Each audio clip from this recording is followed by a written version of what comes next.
What's holla at everybody? This your boy G Pat coming in. We here with another one. Let's get it. Okay. They didn't hear nothing because Oh. I didn't have your mic on. Oh. Let's run that back.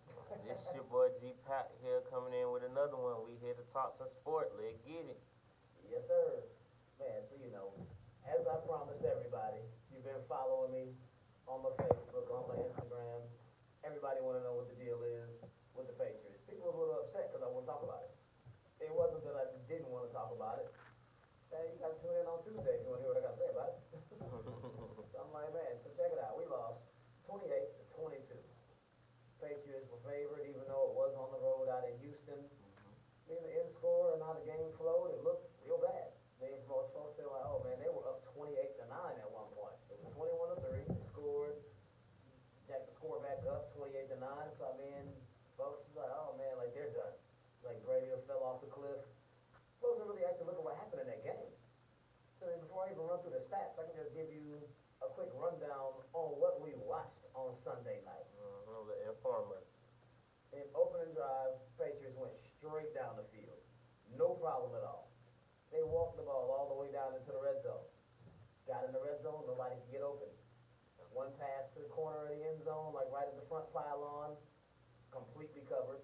Third down, nobody open. He threw the ball away at the back of the end zone. Folks are like, oh, he way overthrew him. The linebacker was underneath. If he had thrown that ball to where Philip Dorsett could have caught it, it would have been an interception inside the end zone. So he threw it too high on purpose, so they get the field goal. Defense stopped them on the next drive. They come back, they up 3-0. Then the interception happened. On that pick, that was the only time N'Keal Harry was targeted the entire game. N'Keal Harry was up there. He was supposed to be a back shoulder fade. Brady threw it before he turned. N'Keal turned around and just looked at the ball, and he kind of faded back and waited on it and just let the DB pick it. You're like, oh, well, you ain't going to fight for the ball at all? Like at the very least, you should have come to the ball, and it wouldn't have been a pick. He just sat there and watched the man intercept the ball. Not a single target for the rest of the game. Rookie mistake. That's what happens. He rode the bench after that. And then doghouse that quick. Yeah, like Brady has zero tolerance for that. Oh, yeah. Like especially if you make him throw a pick because you didn't do what you were supposed to do. Like, He ain't put no effort into it. Okay.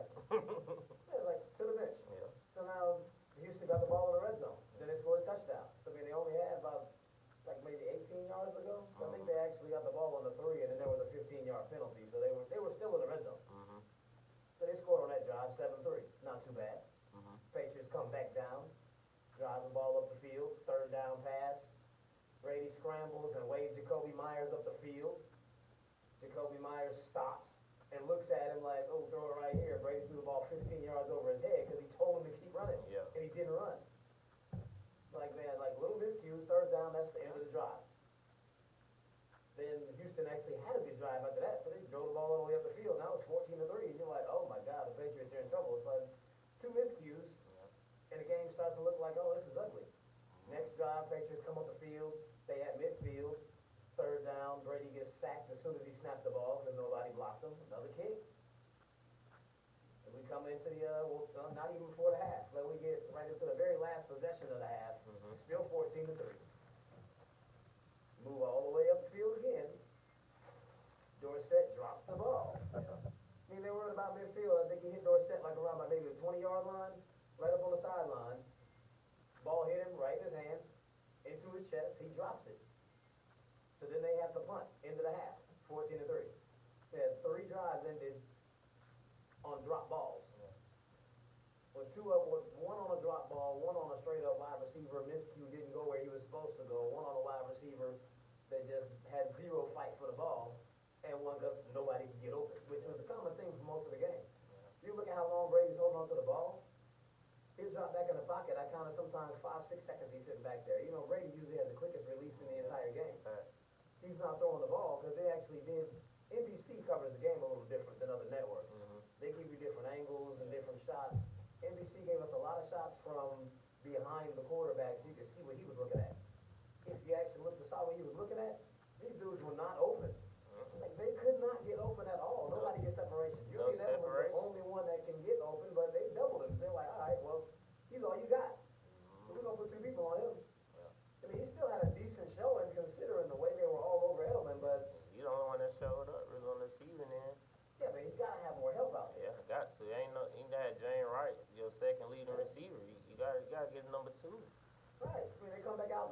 quarter, defense stops Houston. Ride out, they were moving down the field. They were like a little past midfield again, 4th and inches. I thought they should have QB sneaked, but even though Brady dropped back, he passed the ball to Sanu, hit Sanu in both hands, and he dropped the ball. Yeah. They gave credit for the Pats defense. It was like, man, he dropped the ball. Yeah, straight drop. And Sanu don't drop them. He can catch them. He's reliable. Yeah, like that's what we brought Sanu in for, is to catch Pat. We know he's a possession receiver. He's not a game breaker, but in this instance right here, that's what we need you to do, what you're here to do. Catch the ball. And they really had no momentum. They couldn't get nothing going. And, you keep Brady off the field, keep the defense out there. Deshaun Watson, he ain't turning the ball over to a certain extent. He out there running in the pocket. They can't really chase him. He keep an eye down the field. They can throw. For much. Yeah. The defense held Houston very well. I mean, at this the point, run game, they do nothing. Steals. Now, Houston drove the field and scored again. They only had really 2 scoring drives. So you remember the first touchdown came off of a possession that started in the red zone. Yeah, that's free point, basically. Yeah, I mean, it was just giving up right there. Yeah. Now it's 21-3. Simple. Into the 3rd quarter, New England drives up the field, touchdown. They missed the extra point, which was a little strange that they even kicked it, because they were going for 2, and then got a delay of game call. I mean, from a team that has Brady at quarterback and Belichick at coach, I can't blame anyone else for a delay of game call. Like, that's completely uncharacteristic. Undisciplined right there in crucial time. They moved the ball back, missed extra point. Like, that's like the story of the league these days.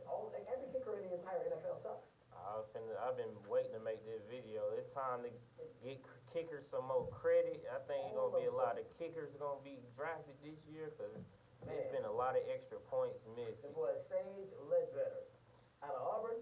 He's a senior, so he's absolutely coming out. Yeah. Don't be surprised if you see that kid get drafted in the 1st round. Yeah, he got to get some kicks. He might go high 1st round. There's such a premium on kickers. I mean, I'll get to the New England kicker story in just a second, as soon as I get to the end of this game. I got a kicker story too, boy. There's kicker story everywhere. Yeah, so they scored a touchdown, missed the 2-point conversion, don't even get to go for the 2-point conversion because of the penalty, so then they missed the kick. Now it's 21-9. The next drive, Houston rolls up the field, and that's when they hit that crazy double reverse pass play, which actually counted for a pass. I mean, it's crazy how they give people credit for passes when it's just a little scoop forward. Like, that is not a pass. That's like a lateral. But at any rate, I mean, it happened. So, I mean, Deshaun Watson caught a touchdown as well as throwing for 3 touchdowns. So New England came back out, drove the length of the field, scored another touchdown, missed a 2-point conversion.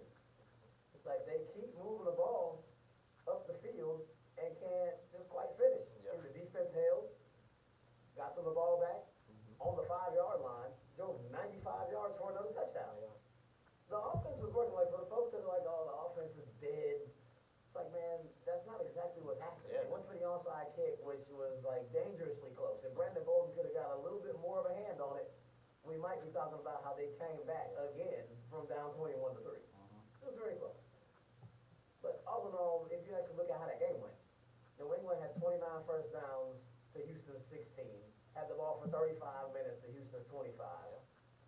The penalties were even, 8 apiece. I mean, that's a wash. There's good calls, bad calls, both sides, pretty much even out. 448 yards of offense to 276. New England had 79 plays to Houston's 52. They did everything that they came out to do. Yeah. Hold the ball longer, get more yards, hold on to it, just eat the clock. They didn't convert on 3rd downs and in the red zone. It was just as simple as that, and it was because of miscommunication. He got a bad start on the game. Like, the wide receivers don't know where they're supposed to be, and they can't get open. Sanu doesn't have a full grasp on the playbook. Jacoby Myers is, I mean, he's an undrafted free agent rookie that we picked up, and it shows. Harry just got on IR. Yeah, Nikhil Harry's been on IR. They both say, yeah, he should know the plays. Yeah. He may know the plays, but he's not fighting for stuff. Like, he's acting like that, like it's like his hamstring still bothering him. Yeah, he got that rookie syndrome. He really want to come for it. Yeah. I mean, between that, you got Sanu out there not really knowing the plays like that. Like, Julian Edelman is not a number 1 receiver. He's the best slot guy in the league. But best slot guy and number 1 receiver are 2 different people. Yeah, fact. And they missing a big target out there. I know, Ben Watson, he still do his thing, but, Yeah, I mean, Ben Watson had 1 catch. Yeah, at times, I feel like, I wish Grunt was still there. I know maybe nobody else say it, but, it comes up when you see the game. Yeah, but I mean, this is a problem that everyone was very well aware of before the season started. Yeah. knew Gronk retired, it was like, who is gonna replace him? What are you gonna do at receiver? Yeah. What are you gonna do at tight end? Still asking questions. For the folks that are looking like, man, what happened to them? And like, oh, they're just, they're on a decline. I'm gonna explain to you what happened. You're gonna call it an excuse, but I'm gonna explain it to you. As we start the season off, New England at tight end, they had two rookies, Ryan Izzo and Matt Lacoste. Izzo's played 6 games, Lacoste has played 7, so they've been injury-ridden throughout the year.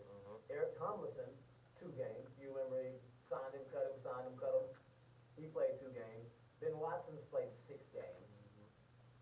Jacob Johnson, the dude from, I think he's from Germany, he played 4 games. He's on IR. Yeah. The fullback, which, you know, New England actually is one of the very few teams in the league that actually uses a fullback still. Devlin played 2 games. Got hurt, he's on IR, out for the rest of the season. They didn't even replace him. They put Johnson in at fullback. Yeah. And then he got hurt, he's on IR. So you got all these people out. Then you look at the carousel of wide receivers. Antonio Brown was there for a game. Demaryius Thomas was there. He didn't play any games. Josh Gordon plays 6 games. And everybody's like, why did they send him out? Well, he couldn't really stay healthy. Yeah. Like if you look at what he's doing out of Seattle, like, oh, he looks great. Yeah, 1 catch for 10 yards. Miss me with that. He can't stay healthy. When he is healthy, he's good. He can do exactly what we asked Mohamed Sanu to do, which he failed at doing. And Philip Dorsett, too inconsistent and drop balls. Yeah, like And he's a speed threat. Gunner's on IR. He played 8 games. He wasn't like he was a big part, but he at least was there long enough to start picking up the offense. He's gone. Julian Edelman is the only wide receiver that's played 12 games. Yeah. If you take it all the way forward, Edelman, Brady, and James White, well, actually, not even James White. Just think Edelman and Brady are the only 2 players on the team who played all 12 games. Yeah. And Edelman didn't even really play all 12. The crazy part is the way he got injured. He got hit, Yeah, he came got that out, big and then he hit. played the next game hurt. It's like these boys have been playing with a ridiculous carousel of players, not even just receivers. Dorsett's played 10 games, and he's been kind of in and out. Jacoby Myers has played 11 games, but he's literally been on the field for 11 games. He hasn't really been rotating because he doesn't know where he's supposed to And be. it shows on the field, like Yeah. you said, when Brady trying to get them to get in the right position, they just don't know. They not used to it. Then it's like the kicker woes, I mean, everybody has them. Everybody. Goskowski played 4 games, he's out. Nick Folk, 3 games, he's out. Mike Nugent, 4 games, he's out. Forbath, the Sunday night was his first game, and he's waived already. New England doesn't have a kicker on the roster, not a place kicker. Yeah. Bailey, the punter is the one that keeps the onside kick. Look, there is no kicker right now. Yeah. They just signing and cutting people. Just fine. Offensive line has been atrocious. Yeah. Center on IR, guard on IR. We just got Isaiah Wynn off of IR, which is why the running game is starting to pick up a little bit, and Brady's been a little more comfortable. When he get back fully right, he gonna block. Yeah, he'll, former first round pick right there. So what you're seeing right now is up to the first game. It was probably the first game moving forward that the unit that was on the field on Sunday will be the unit that's on the field each week moving forward. So now they can build forth and gain some chemistry. So while the unit looks bad, they're not really putting up points, and this is not what they like. There's no way they're winning the playoffs like that. The last 4 games are against Kansas City, at Cincinnati, Buffalo at home, Miami at home. 3 of these games are at home. Mind you now, New England is 18-0 in their last 18 home games. Do not lose at home. Yeah. Kansas City defense is terrible. Yeah. Don't care what they did against Oakland, it's the Raiders. They got beat 34-3 last week by the Jets. The Raiders have fallen off. They're not that good. The Raiders, I thought they was pretty decent, but Like, we can look for it. I mean, Kansas City's offense looks like it's found its stride, but their defense is still weak. Cincinnati, we know they're terrible. Buffalo will be tough, but then by the time the Miami game comes, New England's still in position to get a first-round bye. With 6 weeks to get these chemistry issues together, you'll see the same thing that you saw last year when they went into the playoffs. You're like, oh yeah, like who are they playing in the divisional round? Like, no, we thought the Chargers were gonna come in and smash them. yeah. This year, maybe a rematch with Houston, possibly Buffalo coming back in. You got Pittsburgh sitting right there on the outskirts. I mean, they're actually in the playoffs right now. Yeah. Whoever comes into Foxborough for that first divisional round game is gonna get a rude awakening and be like, oh my God, the offense is back. Like, who did this? When that offense is working, the defense is good to the point where it's gonna look like a completely different team. So for all of y'all that are worried, and Pats Nation, for all of y'all that are happy that the Patriots look bad, they'll be fine. They're 10-2. Yeah, I was How gonna many say, people yeah. wish they were 10-2? I Who mean, is 10-2 and people are like, oh, they suck? you talking about a team that's 10-2 and they talking about, oh, they struggling and I wish my team was 10 They and 2. stumbled You into feel me? 10-2. And you got Bills, so you gonna be Bill gonna have y'all right in December, January anyway. So ain't nothing to worry about. Nothing at all. No. So man, we can segue that right on into the going back to the MVP combo. I gave you all the numbers. I'm gonna give it back to you again because every week it changes a little bit. Yeah. It's still Russell Wilson and Lamar Jackson, but what I did find in looking into things, Deshaun Watson's numbers are just as good as Russell Wilson's. And so are Kirk Cousins. And so are Pat Mahomes. There are a lot of players that are up there. The only thing that's separating Russell Wilson from Pat Mahomes, Kirk Cousins, and Deshaun Watson is the fact that they are 10-2. Yeah, win. They're 10-2. The record, just like I told you before, the record plays a huge part. But since the Seahawks and the Ravens both have the same record, that part's a wash. So I mean, let's look at it as we update it another week. Russ has thrown for 3,177 yards. He's 7th in the league in passing. Lamar has thrown for 2,532. He's 18th. I mean, that's pretty far down. We're talking about this MVP combo for a quarterback. Russ has thrown for 26 touchdowns. Lamar has thrown for 25. 4 picks for Russ, 5 for Lamar. Granted, that 1 pick for Russ last night. Oh man, that was ridiculous. That was awful. That's my He fantasy quarterback. I was like, dude, that's some terrible. I thought about the MVP right then and there. I was like, see, I got Lamar right now. But he still made it happen though. He did win though. It Russell though. Through 12 games, Russell has a 111.1 rating, and Lamar has a 109.6. Yeah. So regardless of Lamar throwing 15 to 20 passes per game, as he's not really even airing the ball out, Yeah, he ain't got to. Russ's rating is still better. Even with that much a higher volume of passes. That's because he's completing them at a higher percentage. He has more touchdowns and more yards. And that's why that looks like that. Yeah. So I mean, Russ has 57 carries for 284 yards and 3 touchdowns. Lamar which would normally look good. It seems pedestrian because of what Lamar's done. Yeah. 140 carries, which is also outlandish. Nearly 1,000 140 yards. carries for 977 and 7 touchdowns. So we give it to you as a whole because everyone likes to just jump on the rush totals. Oh yeah. Totals, 3,461 yards and 29 touchdowns for Russ. 3,509 yards and 32 touchdowns for Lamar. Already. So there are less than 50 yards separating the two combined. So the amount of yards rushing that Lamar has more than Russ are negated by the volume of passing that Russ has over Lamar. Yeah. The touchdowns, there's 3 difference between them. All of that is negligible. Yeah. It's negligible to the point where now I gotta find something else to look at. So what else do I have? I gotta see what the rest of your team is doing. Yeah. See how much you're actually carrying your team. I see where this is going. The number 5 scoring offense in the league, that is the Seattle Seahawks, because Russ is dragging them there. Yeah. Number 1 scoring offense is Lamar, because he's balling. Yeah. Like, no doubt, he is destroying the league. That's why they're the number 1 scoring offense in the league. But this is where the fall off is. The number 5 scoring defense in the league is the Ravens. Number 9 total defense, which is yards given up, passing and rushing combined, is the Ravens. They're 9th in total defense, 5th in scoring defense. Which means he has an excellent complement on the other side of the ball. They get out to a lead, they just run the ball and they coast. Yeah. They're comfortable doing what they're doing. Russ does not have a luxury.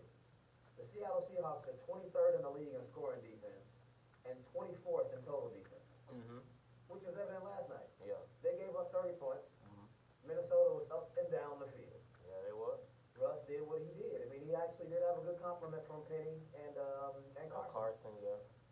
But Russ had to make it happen last night. He put up 37 points to beat the Bulls, and they needed every single one of them. Like, he's working at a higher deficit because he's having to really carry their defense. Yeah. Because the defense is not stopping anybody. But they do make plays. Yeah, they do make plays. They come and go. But they're not stopping people. They do give up plays. Baltimore shutting it down. So in addition to Russ balling, the team is making it easier. I mean, there's no fault of his own. My only argument here is the fact that Russell is doing more for his team than Lamar is, which is like the most valuable player. Yeah, I understand what you're saying. He's more valuable to the team. This is a knock on Lamar situation. We're splitting hairs to see which player is actually doing more because the award has to go for somebody.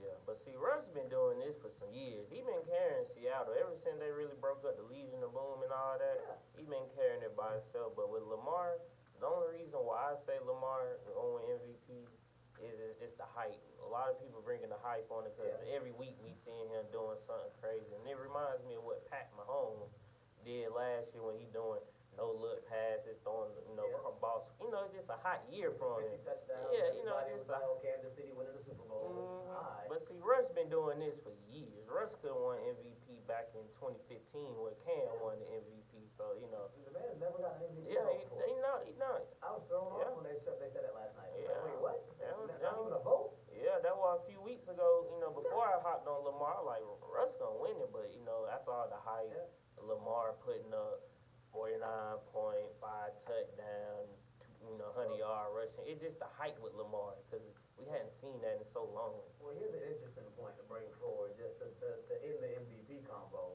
The last 4 games for each team. Seattle has the Rams, the Panthers, Arizona, and San Francisco. 3 of those are division games, so they played all 3 of those teams already. So we've already seen what he's done against them. Against the Rams, he was 17 of 23 for 268 yards and 4 touchdowns.